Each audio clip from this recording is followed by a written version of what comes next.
Hey everyone, welcome back to Learn With Me. I'm Deborah Hanson, and today we're going to look at AP Psychology 3.3, Gender and Sexual Orientation. And as you know, this is from the new curriculum from 2024. Well, starting in 2024, it's for the 2025 exam. So we're going to look at the CED question for this section of Unit 3. So if you like the videos, please remember to subscribe to my channel. I really like seeing the numbers go up. You know that I say it every video, so I'm sure you know it by now if you've been following me for a while.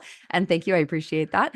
And here, let's get started. So my first slide's always the key terms because it's really important for you to know the key terms for each of these sections and to basically, well, I say memorize them really so that you understand them and you can apply them to any scenario you're going to get or any MCQ you're going to get on the exam. So I always do a separate video for these with a definition and real life example so that you can do your flashcards, or if you put them in your notebook, whatever works best for you. I really do feel like writing them down really does make a difference. So I know some kids like to just do the Quizlets online, which is fine once you have them written down, but writing them down is really valuable. Okay, so try to do that if you have a chance to do that. It's going to make a big difference. Okay, so let's get started with the CED question for 3.3. And unlike 3.2, this one only has one. So let's have a look at that one. It says, describe how sex and gender influence socialization and other aspects of development. So let's look at the essential knowledge that the College Board wants you to know associated with this particular question. Okay, so let's break it down, sex versus gender and socialization. So let's start with sex. This refers to the biological difference between males and females, and that's your chromosomes, that's your hormones, that's your absolutely biological base. You are born female or male with the biology of that gender. So, well, that's not even gender, of that sex, right? So there you go. So that is referring to the biological difference. Gender, on the other hand, refers to the roles, behaviors, and traits that a society considers appropriate for males and females. And that isn't all big debate. I know that, but let's just focus on that as far as a psychology term. Sex is biological, gender is roles and behavior. Socialization is the process by which individuals learn and adopt their behaviors, values, and norms of their culture.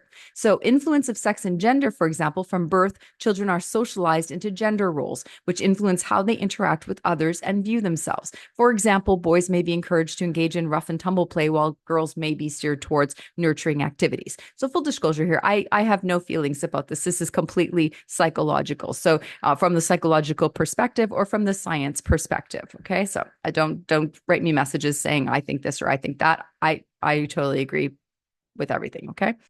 So let's look at gender's influence on development. So some of the theories are that cognitive development is affected. So some research suggests that boys and girls may develop different cognitive skills based on social expectations. So for example, maybe boys would be encouraged more in math and science versus girls being encouraged more in language and arts. Now, this is not, again, perfect science, right? Because we know that you are good at whatever you are good at, right? Emotional and social development. Gender roles shape emotional expression. For example, boys may be encouraged to be quite, tough and strong, while girls may be encouraged to express their emotions more openly. This, again, is the emotional and social development that some research has seen. Peer interactions. Boys are often engaged in more competitive activities, while girls may focus on cooperation and communication. Again, we see this on both sides, but this is from the scientific research point of view. Gender identity. Gender identity might develop during childhood and is influenced by your family, your peers, media, and culture. Okay. And that is it for 3.3. Is a really short little unit of a section of Unit 3. Hopefully you found that helpful. I'm going to do the key terms video next so that you can see the definitions and examples of each of the words from this particular section of the unit. Please leave me a comment or questions if you have any, and please subscribe to my channel if you have a chance to do that. Thank you so much. I will see you next time.